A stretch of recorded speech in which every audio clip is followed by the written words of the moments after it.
नमस्कार, capital TV देख रहे हैं आप। मैं हूं आपके साथ पूजा। ब्रेकिंग नाउ में बड़ी खबर महाराष्ट्र की राजनीति से आपको बता रहे हैं, जहां नंबर गेम पर शरद पवार पर भारी पड़े हैं अजीत पवार।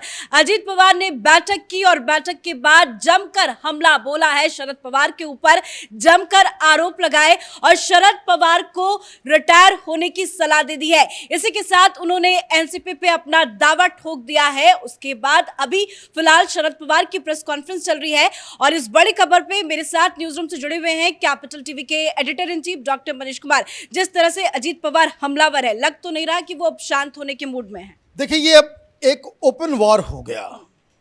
सुप्रिया सुले, जिसे वर्किंग प्रेसिडेंट बनाया था शरद पवार ने अपनी बेटी को, वो उधर प्रधानमंत्री मोदी बीजेपी पे हमलावर है। उन्होंने कहा कि प्रधानमंत्री मोदी तो कहते हैं न खाऊंगा न खाने दूंगा, और ऐसा कर दिया महाराष्ट्र के अंदर कि वो उन्होंने पूरी की पूरी पार्टी ही खा ली। ये बात सुप्रिया सुले कह रही हैं, तो इसका मतलब ये है कि पार्टी पूरी तरीके से बीजेपी खा गई। ये अपने आप में एक स्वीकार करने वाली बयान है। तो पहली चीज़ तो ये।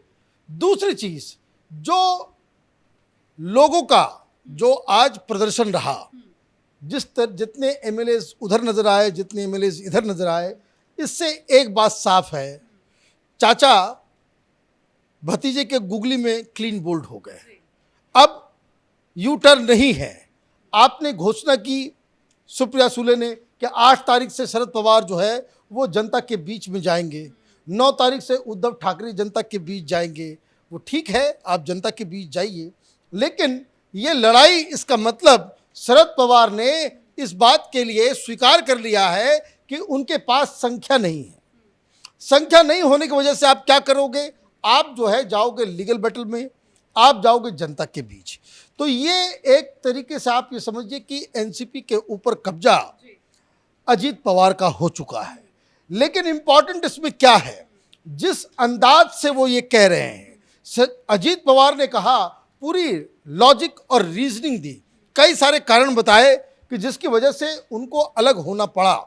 पहली चीज़, उन्होंने ये कहा कि भाई बेटी के प्रति जो है आप बहुत ज़्यादा बायस्ड हो गए। कहने का मतलब ये कि बेटी का वो कैलिबर, वो कंट्रीब्यूशन पार्टी के लिए नहीं था, लेकिन आप फिर भी आपने उनको आगे बढ़ा दिया, उस पर भी हमने कुछ नहीं कहा। दूसरी चीज़, जो सबसे बड़ी बात जो उन्होंने कह दी शरद पवार के खिलाफ, कि वो मुझे, मतलब अजीत पवार को विलन के रूप में पेश करने की कोशिश कर रहे थे। ये मुझे बर्दाश्त नहीं है और अब तो मैं बिल्कुल फ्रंट फुट पे आके लड़ूंगा। उन्होंने कहा कि जहां जहां वो पब्लिक में जाएंगे, मैं पीछे पीछे जाऊंगा। वो जहां जहां रैलियां करेंगे वहां वहां मैं रैलियां करूंगा। और दूसरी जो सबसे बड़ी बात उन्होंने कही कि मैं कौन सी नई बात हमने कर दी, 2019 के अंदर पवार साहब भारतीय जनता पार्टी से बात कर रहे थे। उन्होंने कहा भाई अभी बताया जा रहा है कि भाई विचारधारा बीजेपी की विचारधारा। उन्होंने कहा कि भाई जब आप शिवसेना के साथ मिलकर सरकार बना रहे थे तब विचारधारा याद नहीं आई। फिर उन्होंने कहा, एक जो बहुत बड़ी बात उन्होंने कह दी, उन्होंने कह दिया कि मैं अभी शांत बैठा हुआ हूँ, शरद पवार की इज्जत करता हूँ, मैं भगवान मानता हूँ, मुझे जो है विवश मत कीजिए, हमको विलन बनाने की कोशिश मत कीजिए, क्योंकि अगर मैं मुंह खोलना शुरू कर दिया तो फिर कोई आदमी मुंह दिखाने लायक नहीं बचेगा। तो सीधे सीधे धमकी शरद पवार को दी गई है कि ठीक है, राजनीति है, हम पार्टी को छोड़ के अलग हुए हैं, लेकिन इसको पर्सनल नहीं करना चाहिए। इसको लेकर के आप जो है नेम कॉलिंग करेंगे, हमें विलन बनाने की कोशिश करेंगे, तो फिर मैं भी चुप नहीं बैठूंगा, क्योंकि अजीत पवार से ज़्यादा शरद पवार के सारे राज तो कोई नहीं जानता। वो तो वो राज भी जानते होंगे जो सुप्रिया सुले को मालूम नहीं होगा। तो ये एक बड़ा डेवलपमेंट की। उन्होंने अपने बयान में ये भी कहा कि मैंने काफी दिनों तक डिप्टी सीएम का रोल निभाया हूं, मैंने काम किया है, मैं भी मुख्यमंत्री बनना चाहता हूं। इस बयान को कैसे समझे? देखिए, उन्होंने साफ साफ कहा, और ये बात वो पिछले 1 महीने से कह रहे हैं कि भाई आप रीजनल पार्टी हैं, महाराष्ट्र में आप सारा कुछ कर रहे हैं, हमारे बनने के 24 साल से ज़्यादा हमारी पार्टी जो है वो उस प्रमुखता से उभर चुकी है वहाँ पे महाराष्ट्र के अंदर। उन्होंने कहा कि भाई बाकी राज्यों में जो छोटी छोटी पार्टियां जो हम लोगों की बात बनी उसके मुख्यमंत्री बन गए, लेकिन ये शरद पवार की ये क्या नीति रही कि आपने एनसीपी का कभी कोई मुख्यमंत्री नहीं होने दिया। उन्होंने फिर ये भी कहा कि 2004 के दौरान मौका आया था कि जब एनसीपी का अपना मुख्यमंत्री हो, लेकिन फिर भी आपने उसमें मना कर दिया और हमेशा डिप्टी सीएम के पीछे ही हम लोग पड़े रहे। तो वो ये कह रहे हैं कि अगर वो फैसला शरद पवार ने नहीं लिया होता डिप्टी सीएम लेने का, तो आज एनसीपी का अपना सीएम होता। और उन्होंने ये भी कहा कि हम इस बार 90 सीटों के ऊपर चुनाव लड़ेंगे। मतलब ये कि वो ये कह रहे हैं कि एनसीपी को हमको इस हिसाब से आगे बढ़ाना चाहिए। और बात भी सही है, हर पॉलिटिकल पार्टी का यही ध्येय होना चाहिए कि इतनी ताकतवर अपने आप को बनाएं कि आपकी सरकार बने, आपकी अकेली सरकार बने। वो इसका सारा ठीकरा वो शरद पवार के ऊपर फोड़ रहे हैं। वो इसलिए कि भाई इनकी जो प्रायोरिटी जो है कभी दिल्ली, कभी महाराष्ट्र, कभी दिल्ली, कभी महाराष्ट्र। और वो ये कहना चाह रहे थे इस लॉजिक के तहत कि अभी देखिए कि पूरी दुनिया, पूरा देश ये मान चुका है और ये शरद पवार खुद भी मान चुके हैं कि भाई 2024 में मोदी को हराना मुश्किल है।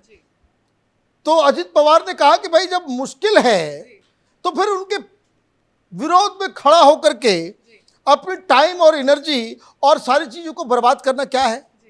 3 बार बीजेपी के दरवाजे पे हम लोग गए कि भाई गठबंधन बना लेते हैं, मिल लेते हैं। 2019 में आप मिले।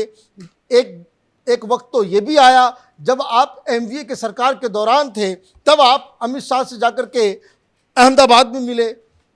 जब एमवीए नहीं टूटी थी उसके बाद भी शरद पवार प्रधानमंत्री मोदी से 1 घंटे बात करते हैं।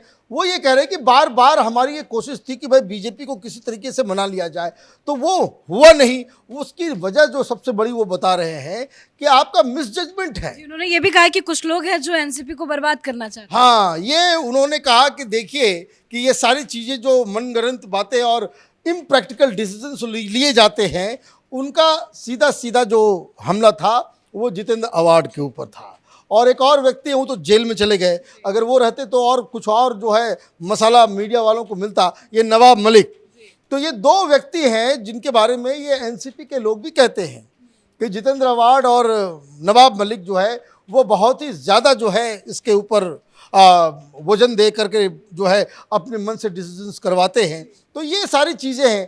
कहने का मतलब है कि अब जो है ये ऑल आउट वॉर हो गया चाचा भतीजे में। हालांकि उन्होंने एक बात बार बार कही कि अब आपकी उम्र हो गई है, आप 80 साल के हो गए हैं, रिटायरमेंट ले लीजिए। बीजेपी में 75 साल में लोग रिटायरमेंट ले लेते हैं। इस बात को क्या मानेंगे शरद पवार? देखिए, बिल्कुल ये बात सही है। ये प्रधानमंत्री मोदी इस चीज़ को सुनिश्चित कर रहे हैं कि अगर आपकी आयु 75 से ज़्यादा है, मतलब भाई ठीक है आपने कर लिया, 25 साल आप एक्टिव पॉलिटिक्स में रह लिए, 75 साल के बाद नए जनरेशन को मौका देना चाहिए। अब वो ये कह रहे हैं कि भाई 82 साल के आप हो गए हैं। और ये बात बिल्कुल प्रैक्टिकल भी है कि कितना, देखिए सब आदमी तो राहुल गांधी है नहीं। राजनीति में बहुत टाइम, बहुत एनर्जी, बहुत ज़्यादा कड़ी मेहनत करनी पड़ती है सरवाइव करने के लिए।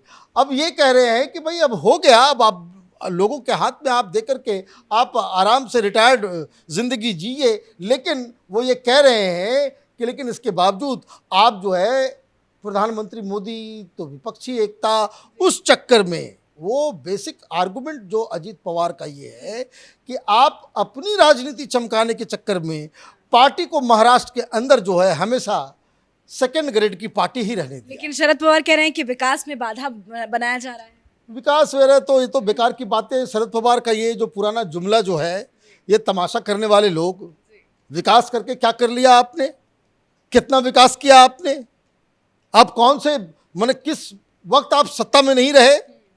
ये प्रधानमंत्री मोदी आने के पहले वो हर वक्त इधर महाराष्ट्र में होते थे या दिल्ली में होते थे, केंद्र में होते थे। भाई कौन सा विकास आपने किया?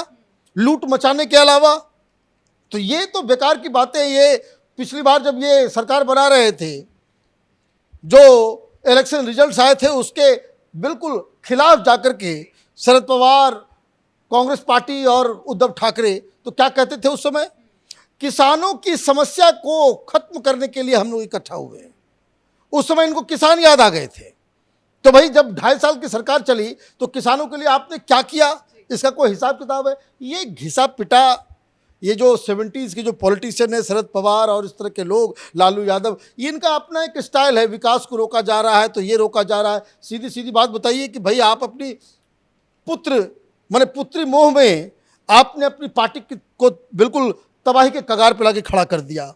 आपको जो है, आप अपना खानदान, अपनी बेटी वो ज़्यादा पसंद है, इस वजह से पार्टी टूटी है। ये बात वो एक्सेप्ट करेंगे नहीं, जबकि यही पूरी सच्चाई है। धन्यवाद अपडेट के लिए। तो एनसीपी की लड़ाई का फाइनल पिक्चर जो है आज वो सामने आ गया। दोनों ही गुटों की तरफ से अलग अलग बैठकें की गई थी, पर अजीत पवार शरद पवार पर भारी पड़े हैं। बताया जा रहा है कि 35 विधायक जो है बैठक में मौजूद थे, पर 40 से ज्यादा विधायकों का समर्थन अजीत पवार को है, लेकिन शरद पवार की बैठक में विधायक नजर नहीं आए। और बड़ा दावा अजीत पवार ने कर दिया है कि एनसीपी उनकी है। पार्टी के नाम और सिंबल पर उन्होंने अपना दावा ठोक दिया है। इसी के साथ शरद पवार पर जमकर बरसे हैं अजीत पवार। इस बड़ी खबर में मेरे साथ फिलहाल इतना ही। कैमरा पर्सन अशोक के साथ मैं पूजा, कैपिटल टीवी।